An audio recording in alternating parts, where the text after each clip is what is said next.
भक्त बंधु आपण मान पद पंकज अनंत कोटि भक्तिभुक्त भूमिष्ठ प्रणाम ज्ञापन कर आरंभ कर आज श्रीमद् भगवद गीता पाठ। तेबे भगवद गीता पाठ पूर्वर आपण मान पदे कहबी ये अधमर ये चैनल को संपूर्ण चैनल वीडियो को संपूर्ण देखंतु एवं वीडियो को लाइक करंतु शेयर करंतु। जो नुआ भक्त बंधु मैंने आसछंती यथाशीघ्र चैनल टी को सब्सक्राइब कर दियंतु एवं आउ गोटे चैनल अधमर अच्छी SANM Odia blogs video description में तार लिंक दि जाइए आपण देखंतु लाइक करंतु शेयर करंतु आपणकर अतीव मूल्यवान मतामत दियंतु एवं आसंतु आज कार्यक्रम आरंभ कर श्रीमद् भगवद गीता। प्रथमे भगवान वासुदेव पद पंकज अनंत कोटि भक्तिभूत प्रणाम नैवेद्य अर्पण कर आरंभ कर आज श्रीमद् भगवद गीता पाठ। ओम नमो भगवते वासुदेवाय बोलानंदे कवार हरि हरि बोल। श्रीमद् भगवद गीता पंचदश अध्याय पुरुषोत्तम योग त्रयोदश श्लोक 13 नंबर श्लोक भक्त बंधु आज आम पाठ करवा।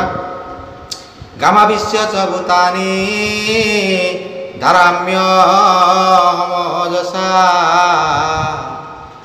पुष्मामि चौषधि सर्वाः सोमो भूत्वा रसात्मकः। मो पृथ्वी को जाई भगवान अर्जुन को बुझाउचंती ए अर्जुन मु पृथ्वी को जाई मोर असीम शक्ति प्रकाश करे सर्वभूत को वहन करे मु चंद्रमा रूपरे ओ धैर्य रूपरे शक्ति दिए। 13 नंबर श्लोक भगवान कहते हे अर्जुन मु जेतेबेले पृथ्वी को जाए मु जेतेबेले मोर अवतार ग्रहण करे मु पृथ्वी को जाई मोर असीम शक्ति प्रकाश करे सर्वभूत को वहन करे मु चंद्रमा रूपरे ओ धैर्य रूपरे शक्ति दिए। आउ कौन करे 14 नंबर श्लोक कहले अहम वैश्वानर भूत्वा प्राणिनां देहमाश्रितः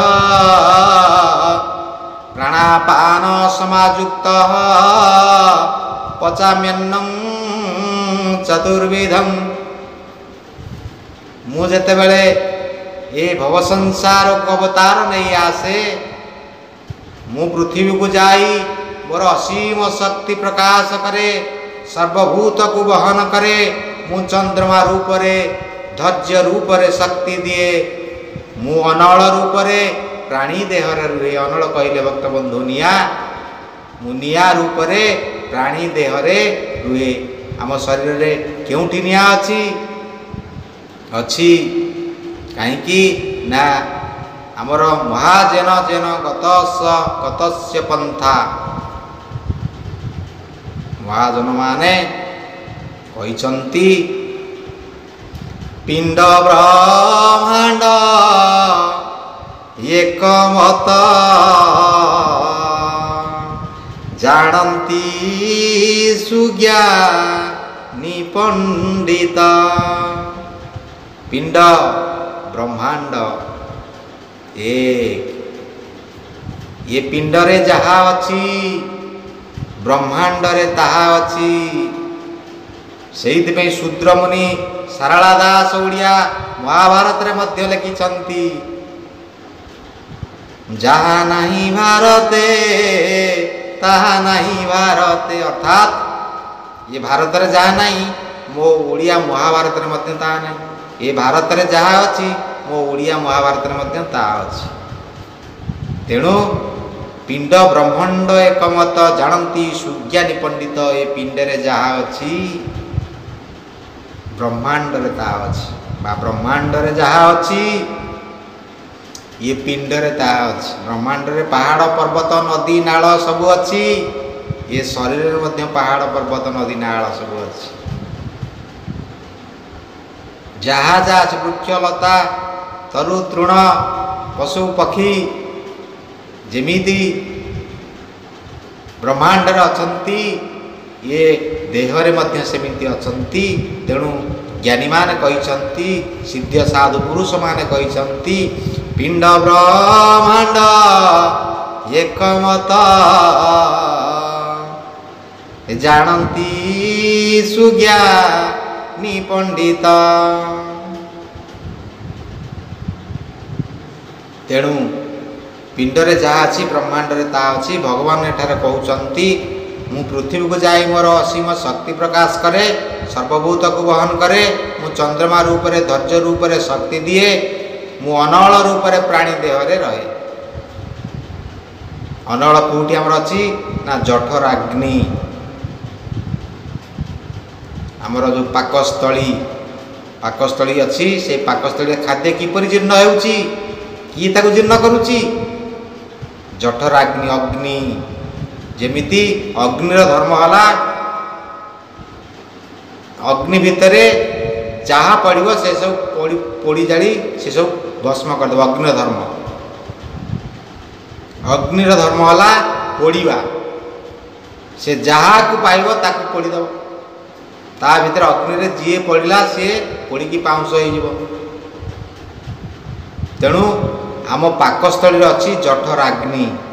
आमे जहाँ जहाँ खाद्य सब खाऊचे ताकू किए जीर्ण करुची? से जठर अग्नि। से कथा आगू आम पढ़ा। मु अनल रूप रे प्राणी देह रे रहे। से जो खाद्य खाऊची क्यों खाद्य सब खाऊची? प्राणापानादि वस्तु को घेनी चव्य चोष्य लेह पेय चारि प्रकार खाद्य को जीर्ण करे।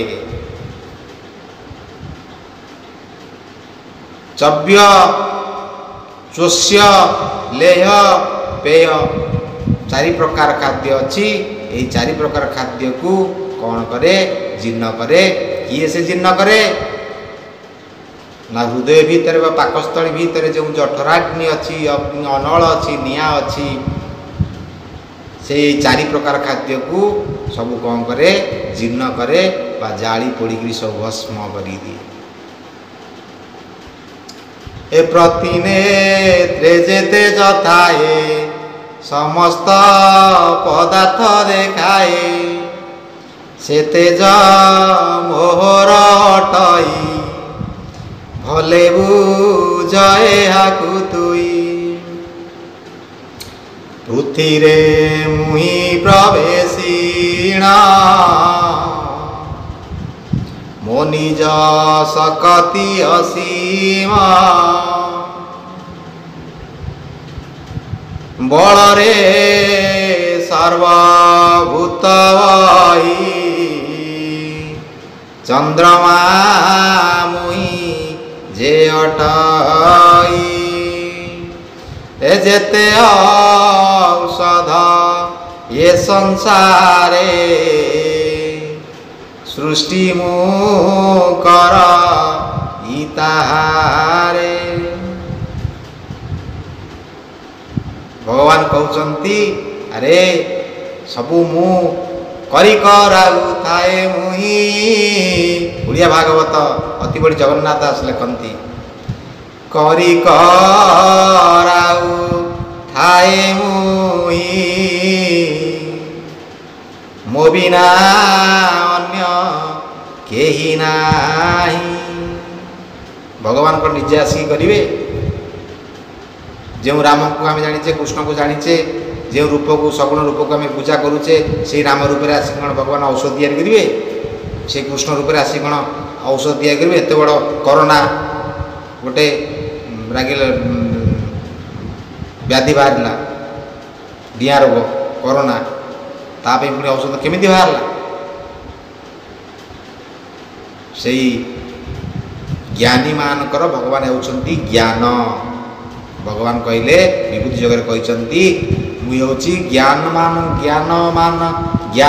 व्यक्ति मुझे ज्ञान। से माने से भगवान तैयारी कले औषध केमिति ना ज्ञानी मान हृदय से प्रवेश करी ज्ञान देले। यही जिनस मिसिले ये औषध तैयारी हेब कोरोना जीवाणु को हटेइब औषध बाहरला। तेणु भगवान कहले जेते प्रकार ए संसार रे औषध सबू मु तैयारी करे एवं हृदय भितर जठराग्नि रे रही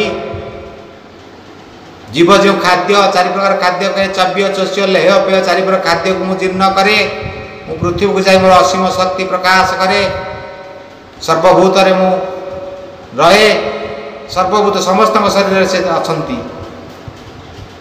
तेणु एक ब्रह्म आउ केही नाही मो देहर जो ब्रह्म कुकुर देहर से ब्रह्म हाथी देहर से ब्रह्म पिंपुड़ी देहर से ब्रह्म। तेणु करी आम गोड़ बाजी कहीं कहू विष्णु कहू क्या गोईठा मारे उचित नुहे कहीं मु जो ब्रह्म मो देहरे जो सूक्ष्म ब्रह्म बा परमात्मा परम ब्रह्म अछंती ता देहर मध्य से सूक्ष्म ब्रह्मटी अच्छी मु जीए सीए सीए सर्वत्र विश्व ब्रह्मांड सहचराचर मध्य से परम ब्रह्म विद्यमान से सर्व अंतर्यामी सर्वपरिव्याप्त। तेणु आज ये भगवान कहते कौन पृथ्वी रे मुहि प्रवेशिण मो निज शक्ति असीम बलरे सर्वभूत बही चंद्रमा मुहि जे अटई ए जेते औषध ये संसारे सृष्टि मु करई तारे ए अनल स्वरूप रे मुहि प्राणीर देह रे रही ए प्राण पान वायु घेनी संगते आकु मु घेनी ए प्राण पान वायु घेनी संगते आकु मु घेनी।